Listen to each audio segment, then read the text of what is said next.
প্রিয় দর্শক, আজকে চলে আসলাম একটি বেগুনের জমিতে। আমরা বাজারে গিয়ে দোকানদার ভাইদেরকে বকাবকি করি, কেন এত দাম, ব্যাপারীদেরকে আমরা গালাগাল করি, আমরা না বুঝে এই কাজগুলো করি। আসলে আমি জমিতে চলে আসলাম, এসে দেখি জমিতে ফলন একেবারেই কম।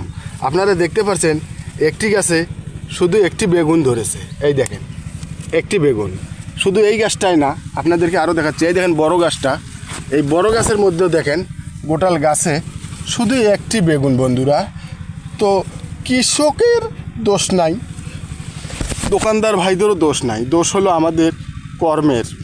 আমরা আল্লাহ তাআলাকে ভুলে গেছি, যার কারণে আল্লাহ তাআলা আমাদেরকে এই গজব দিচ্ছে।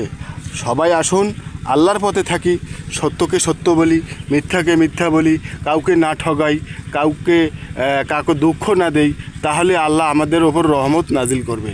আমাদের এই রহমতগুলো উঠে যাচ্ছে শুধু আমাদের আচরণ মানে দুর্নীতির কারণে। তাই আপনি আসুন, সবাই ভালো হয়ে যায়। ধন্যবাদ।